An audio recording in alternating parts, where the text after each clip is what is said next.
Good morning friends and my dear students. Today we are going to discuss about the Constitution of India. In this video we will be learning the basics of the constitutions of India. Introduction about the Constitution of India. So this lesson is mainly meant for 6th standard to 10th standard for CBSE as well as various state syllabuses. So let us start. What is constitution? So the first word itself is constitution. So what is constitution? In Hindi it is Samvidhan, or in Kannada that is Samvidhana. In Malayalam it is Bharanagadana. So what is this Bharanagadana, Samvidhana or Samvidhan or constitution? So constitution is nothing but it's a set of rules and regulations that the government of the country as well as the people has to follow. So let me repeat, it's a fundamental basic document of our country that the government as well as people has to follow. It is a fundamental document which contain rules and regulations for our country which the government and people has to follow. That is what the Constitution of India, or simply Constitution. So can you repeat from your side, what is Constitution? Yes, it is a fundamental document, or it is a basic document which contain rules and regulations of the country. So let us discuss about in detail about what is Constitution later. So this is what in a simple sentence we can say this is what the Constitution. Let us come back to the Constitution of India. So first question, let me ask you, I think you will be giving a sudden answer, that is, Constitution of India was written by, somebody can tell me the answer? Yes, you might be thinking that is Dr. B. Ambedkar, right? Because he is known as the father of Indian Constitution. But I have to say it's a wrong answer. Why? So in lower classes you might be studying that Dr. B. Ambedkar is the father of Indian Constitution. But I will say your answer, that is the Constitution of India was not written by Dr. B. Ambedkar. Because the Constitution of India was written by or made by or prepared by a committee called Constituent Assembly. So Constitution of India was made by, prepared by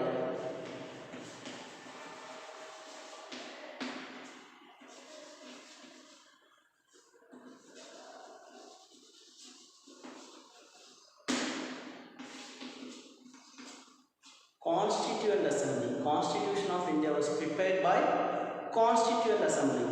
Then let's learn what is this Constituent Assembly. Who are there in the Constituent Assembly?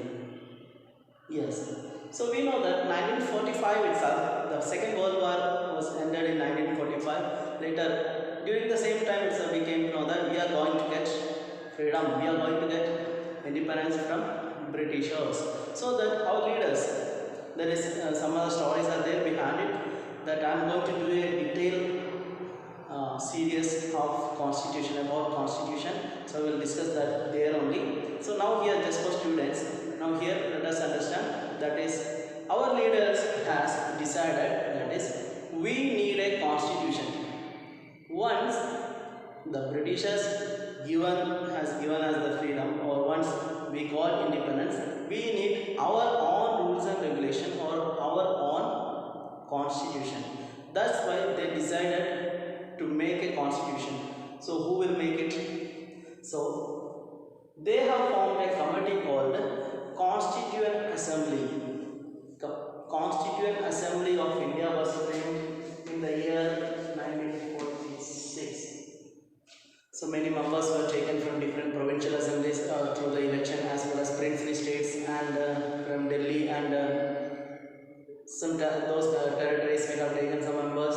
So in short, we have made a Constituent Assembly with all these members. More than 390 members were there in the Constituent Assembly. But later, during 1947, in the next year, we have done some alteration, because Some of the members has gone to Pakistan and the India-Pakistan division. So later in June 1947, we have done some changes here, and later it has become 299.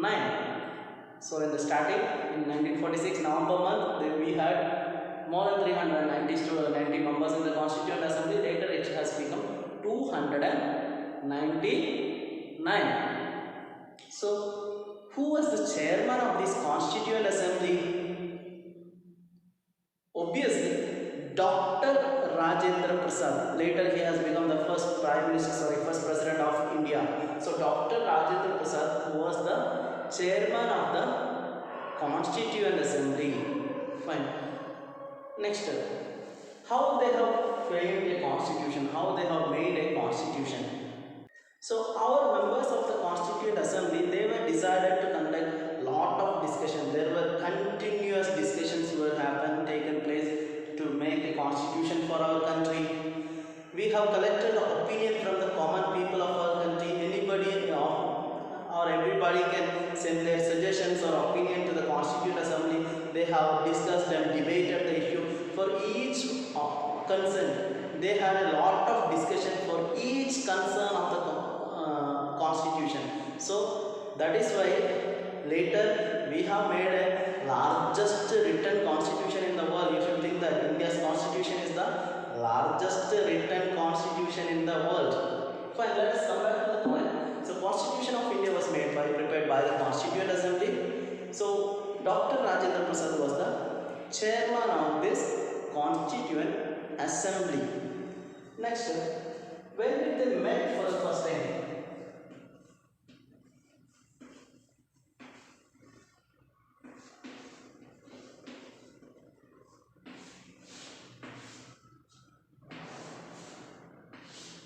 When did they meet for the first time? That is in 1946, December 9. The first session of the Constituent Assembly was started on 1946, December 9. So, as I told you, there were a lot of discussions and debates has been taken place, so that we got an idea about how should be our constitution.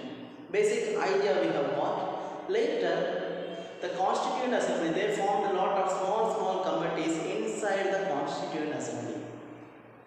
So for discussing about each topic, for getting a conclusion about studying about each topic of the constitution, we made a lot of committees. In this, one of the most important committee is Constitution Drafting Committee. One of the most important committees, Constitution Drafting Committee. This drafting committee, who was the chairman of this drafting committee? That is our beloved leader, that is Dr. B.R. Ambedkar. Dr. B.R.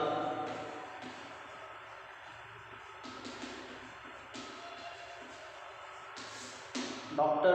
Bhimrao Ambedkar. Dr. B.R. Ambedkar was the chairman of this Constitution Drafting Committee. Many members were there apart from this B.R. Ambedkar. So what they have done? They have studied the constitution of many countries like Japan, Germany, or maybe Ireland and America, Australia. So many countries. They have studied the constitution of many countries, and what are the good points which is suitable for the society of India or Indian society. All those points we have adopted to our constitution. So all the suitable points from the different countries we have adopted to our constitution. Whatever we don't want, we have neglected it. So likewise, we have made a huge constitution, a beautiful constitution for our country. So how much time we have taken? Listen, we have taken around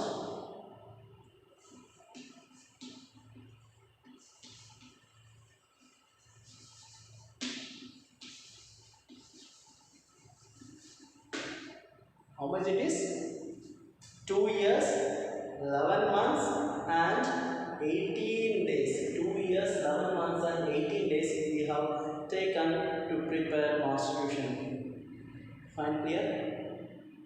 Then what is the role of Dr. B.R. Ambedkar? He was one of the eminent personality. He was a very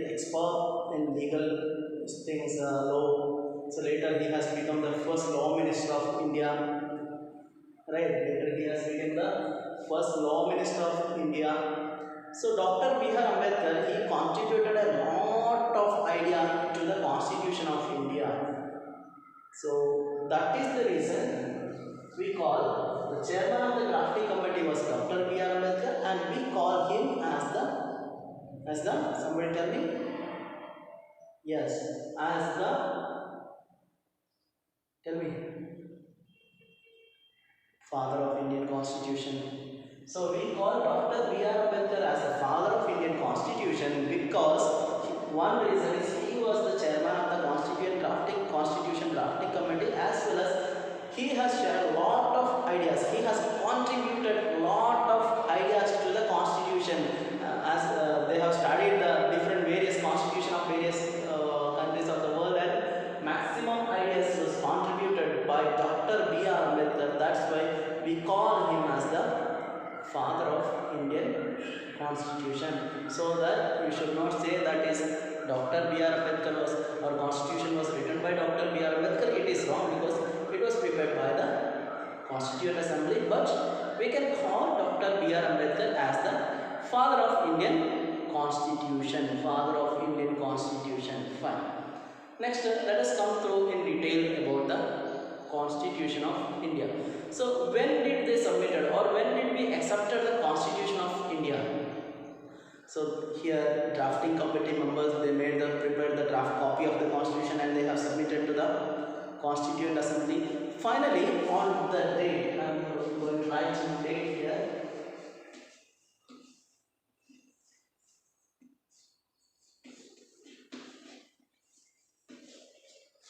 1949, November 26, we have adopted the Constitution of India, or we have accepted the Constitution of India, or the Constituent Assembly approved the Constitution of India on this date. That is 1949, November 26. Clear? But we have not started to follow the entire Constitution of India on this particular date. So we have waited for 2 more months. I am going to write one more date after 2 months. Can you imagine which is the date I am going to write? Can you guess it? Yeah. 1950 Jan 26. Now you might call the importance of Jan 26, 1950. Yes, obviously. 1950 January 26, we have started to follow the Constitution. Means Constitution of India came into effect from 1950 January 26. So don't be confused of these 2 points. First point is 1949 November 26. On this date we have approved the Constitution, or we passed the Constitution, we accepted the Constitution. We accepted the Constitution on this date, November 26, 1949. But after 2 months, we have started to follow the Constitution from 1950 January 26. This day is known as the Republic Day of India. So what is the importance of this Republic Day? That is, our Constitution of India came into effect on this day. That is why we call it as Republic Day. So India has become a republic country. India has become a republic country from this day onwards, because we got our own Constitution from this day onwards. Clear? Which is the day? Don't forget, that is 1950 January 26. Okay? Fine. So that's why earlier I told we have taken 2 years. It was started on 1946 November month itself. We have formed the committee. So later it has taken much more time, and we have taken 2 years, 11 months and 18 days. 2 years, 11 months and 18 days to prepare the Constitution. So even though we have taken a long span of time, around nearby 3 years time, but they made a beautiful Constitution for our country. This is the, as I told you earlier, this is the largest written Constitution in the world. We could have given a big salute for the leaders of our Constituent Assembly for giving this much a beautiful Constitution for our country. Fine. Now let us go through the preamble of the Constitution. What is preamble of the Constitution?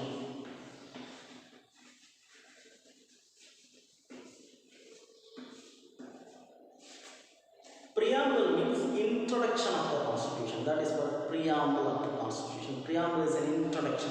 So suppose if you are getting any textbook, your textbook, imagine. So first 2-3 pages it may contain the introduction about the textbook, right? What are the things are there in the introduction? What they have mentioned? Yes, the book is meant for what purpose? What are the concepts we are going to discuss deal in this book? And what are the capacity and caliber that we are intended to build for the students through this book? All this information, right? So all the information related to that book will be mentioned as an introduction of the book, right? In the same way, all the information, what is the nature of the country or what is the nature of the constitution is clearly specified in the preamble of the constitution. If a person read the preamble of the constitution, then he will get an idea about India, which type of country is here and who is going to rule, whether it is a monarch or whether it is a democratic country or which is it a religious country or not, whether India allows the equality for all people or not, whether India gives the freedom for fundamental rights for the people, whether India gives freedom for all religion or not, whether India is a religious country or not. All these question answers we will get from the preamble of the constitution itself. It's a small document, it's a small introduction of the constitution. So preamble of the constitution was written by whom? Yes, Dr. Rajendra Prasad. It's wrong. Who was written? Yes, preamble of the constitution was written by Pandit Jawaharlal Nehru. Actually, it was a aims and objective resolution moved by Pandit Jawaharlal Nehru in the Constituent Assembly. Later, we have adopted it as a preamble of the constitution. But simply, you study just like preamble of the constitution was written by Pandit Jawaharlal Nehru. Preamble of the constitution was written by Pandit Jawaharlal Nehru. So you can see here the preamble of the constitution on the screen. What is written over there? We the people of India, having solemnly resolved to constitute India into a sovereign, socialist, secular, democratic republic and to secure all its citizens equality, justice, liberty and fraternity. This is the content of the preamble of the constitution. You can read along with me, it is displayed on the screen. Let me read again. We the people of India, having solemnly resolved to constitute India into a sovereign, secular, socialist, democratic republic and to secure all its citizens, this point only I am reading, that is equality, justice, liberty and fraternity. So let us read one by one. What is this? First of all, they have started as we the people of India. We means we all people. Now started just like we the people of Constituent Assembly. Because they have only prepared the constitution, right? So they could have started just like that, we the people of Constituent Assembly. Or they could have started just like we the people of the drafting committee of the constitution. No, they have never started in that way. They have started the constitution, or they have started the first sentence has written as we the people of India. Because suppose imagine if somebody ordered something to you, what you will feel? You have to obey because it might be your teacher, it might be your parent, somebody. So you have to obey. So whether you like or you don't like, you have to obey. That's the order. But if we all together decided something, will it be feel as an order? Never, right? So we won't feel it as an order when we have all people together decided something. That's why the preamble of the constitution starts like we the people of India, we all people of India, having solemnly resolved. It means simply we all people of India have together decided to make our country as a sovereign, socialist, secular, democratic republic. That each term we are going to discuss later. So first of all, we all people together decided to make our country as a Sovereign, secular, socialist, democratic republic. We want such type of a country, and we are intended to make such type of a country once the British has gone. So let us come back to each point. What is sovereign? In short, I am writing like this: 3SDR. 3S means sovereign. Next S is socialist. Next S is secular. Sovereign, socialist, secular. D is democratic.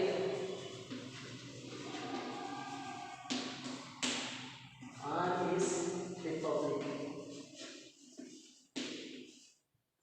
So first of all, let us go through one by one. What is sovereign? What is secular, socialist, democratic, republic? Before that, let me tell you one thing, that is, at the beginning or when we started to follow the constitution on 1950 January 26, these two words, that is secular and socialist, these two words was not there. So only sovereign democratic republic. They have written only sovereign democratic republic. Later, in the year of 1976, in the year of 1976, we have added two terms also. We have inserted two terms into the preamble. Those are socialist and secular through 42nd Constitution Amendment. Through 42nd Constitution Amendment. Amendment means changing of Constitution. We have already, there is a lot of provision. There are a lot of provision to change the Constitution. So how to change the Constitution, that is also mentioned inside the Constitution itself. So that we have made a lot of changes in the Constitution as part of the 42nd Constitution Amendment. Change was done. That is, lot of changes was done as part of the 42nd Constitution Amendment. One of the changes they were done is they have inserted two words, that is secular and socialist, into the preamble of the Constitution. During this time, Madam Indira Gandhi was the Prime Minister of India. Fakhruddin Ali Ahmad, he was the President of India. So, at the period of Indira Gandhi, it was an emergency situation in India during 75 to 76. Emergency provisions we will study later. So, just understand. So, Indira Gandhi was emergency was declared by Indira Gandhi during 75 to 76. During this time only, they have made 42nd Constitution Amendment. Through this amendment, many changes were done. One of the changes, they have added socialist and secular to the Constitution. Socialist and secular. So, one GK question like, which amendment is known as the mini constitution? That is also answer is same. 42nd Constitution Amendment is known as the mini constitution because there are a lot of changes has been done during this through this amendment. That's why this amendment is known as the mini constitution. Who was the Prime Minister during that time? Yes? Yeah. Madam Indira Gandhi was the Prime Minister during that time, as well as Fakhruddin Ali Ahmad, he was the President of India during this time. So let us come back to our terms which is used in the preamble of the Constitution. First of all, sovereign. Sovereign means nothing but a country which have full right, full power to decide their internal as well as external matter. Such type of a country we can call it a sovereign country. Before that, we were following the rules and regulations made by the British, right? So now we got a constitution, so we got a right to make our own rules and regulations. So sovereign country means a country which has the full power to make their own rules and regulations, to take their own decision in their internal and external matters. So India has become a sovereign country because we got the full power to decide our internal and external matters. Next, socialist. Socialist is a great concept. It is a great idea. I'll tell you in very shortly. That is, The wealth of the country should be equally distributed or fairly distributed. It means if the wealth of the country distributed for all people in fair manner or equal manner, there won't have rich, there won't have poor, all people will be very equal. It's a very great idea, but unfortunately, theoretically okay, practically how much it is possible we have to think later. So that is the idea, wealth of the country should be equally or fairly distributed. That is why socialist. Secular. Secular is also a very good concept, that is country doesn't have any official religion. What is secular country?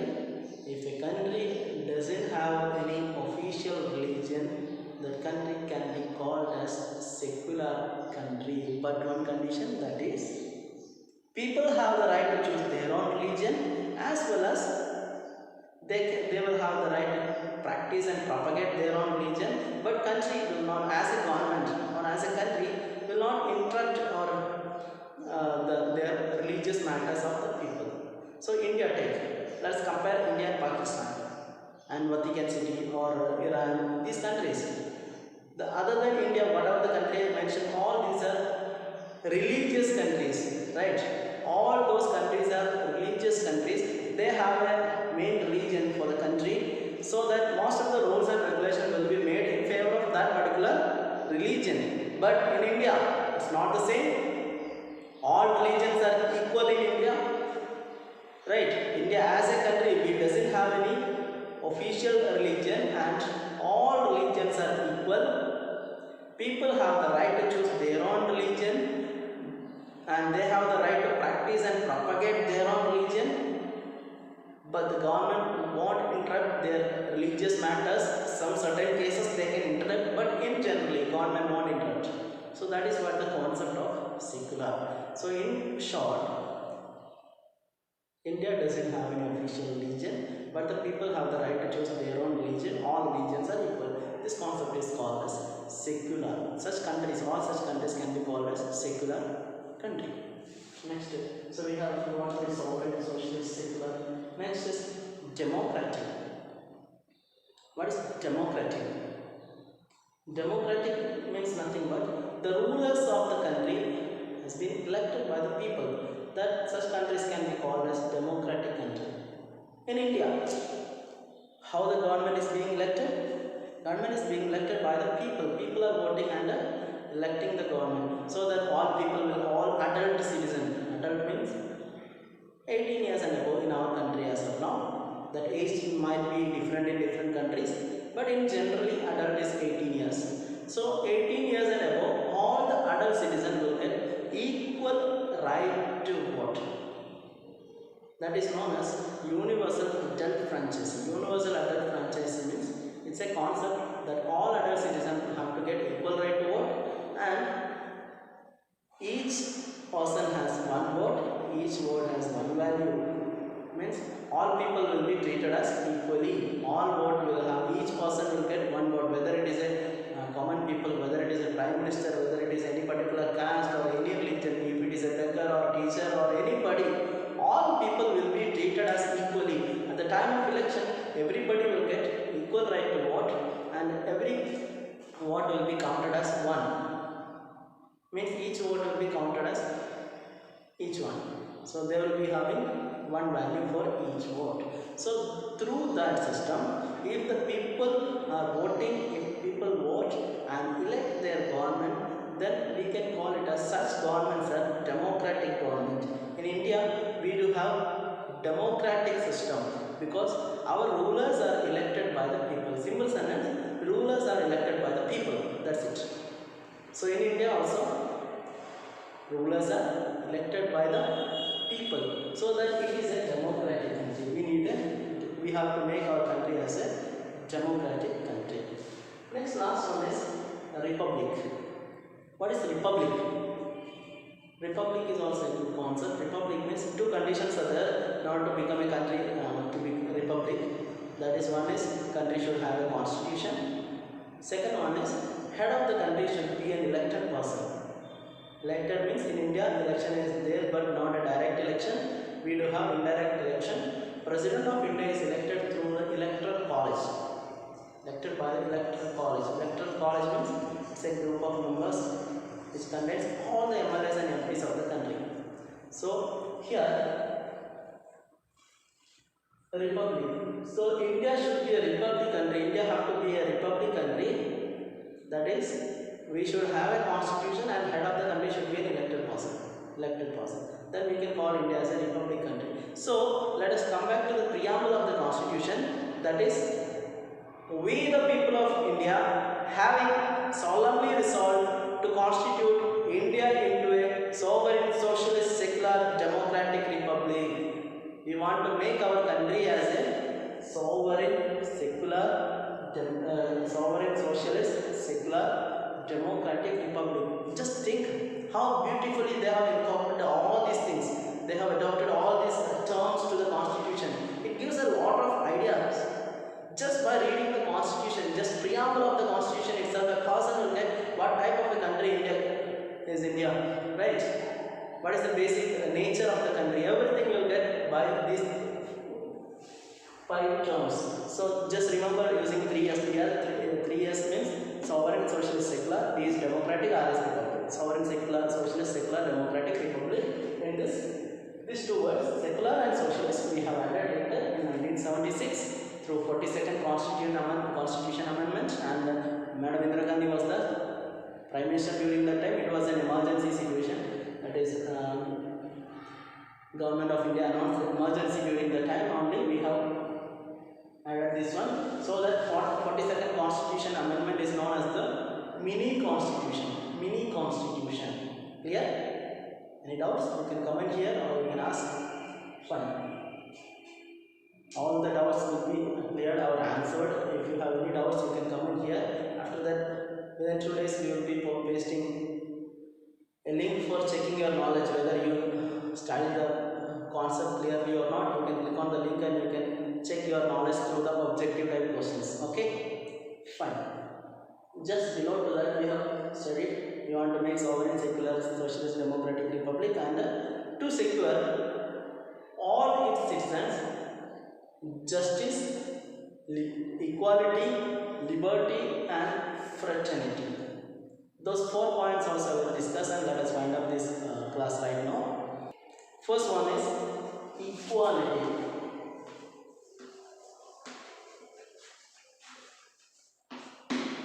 We have to provide equality for all citizens.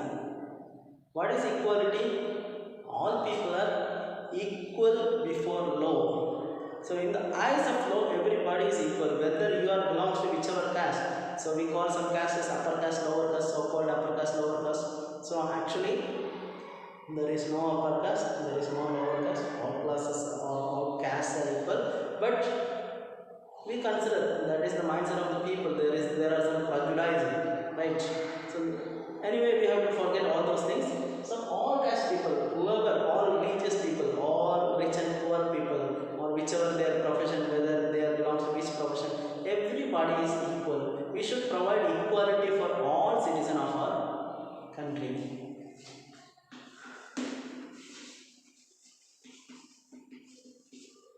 Next is justice, nyaya. So whatever the problem happen, whatever things happen, we have to provide equal justice for all people of the country. So in case justice is denied, we have a system called judiciary, courts, right? He could have or she could have go to the court and they will be getting justice from the court in case if it is denied from anybody, denied by anybody. Next one is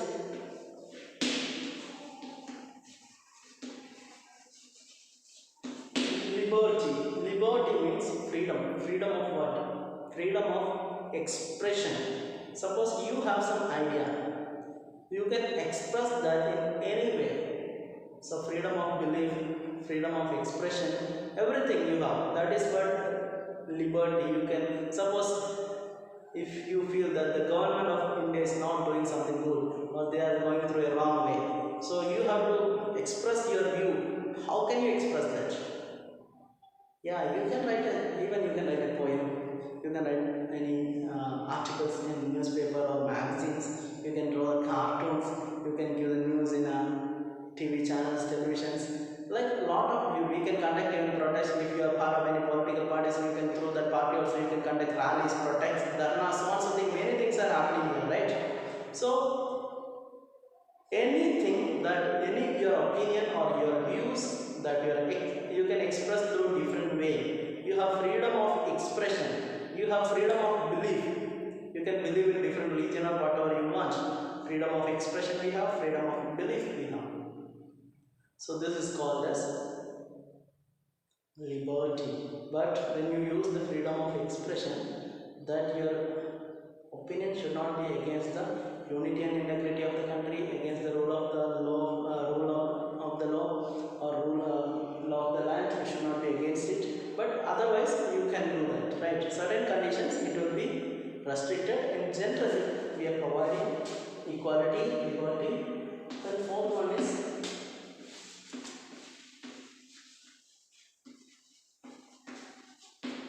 fraternity.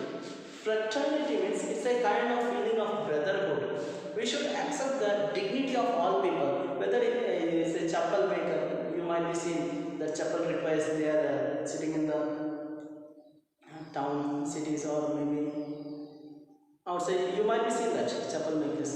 So imagine if he is not ready to do his work, will you suffer or not? Definitely, right? Because the work, his work also has, we should treat them equally, because we have to provide, each work has its own dignity, whether he is a chapel maker, whether it is a ham teacher, whether it is a, all are same only. I am doing my work, he is doing his work. If anybody, any community, the teaching community, or they are, or the farmers, if anybody, any of this group has stopped their work, what will happen? We cannot grow, because we are interdependent on each other. So that all profession or everybody is equal, all of their job work has equal dignity. We should feel all the people as our brothers and sisters. That's why we take pledge in the morning, right? All Indians are my brothers and sisters. Such type of values are known as fraternity. Just simply it's a kind of brotherhood. So we have to provide, we have to make our country as a sovereign, socialist, secular, democratic republic, where we have, that should be the nature of the country, and we have to provide all these four, as that equality, justice, nyaya, justice, liberty, and fraternity to the all citizens of our country. This is what written over the preamble of the Constitution. This is what written over the introduction of the Constitution. So let us wind up the class here itself. So afterwards, making a series of notes or series of videos about the Constitution of India in details. Let's meet later. So I'm winding up right now. Thank you for watching. Have a nice day. Thank you.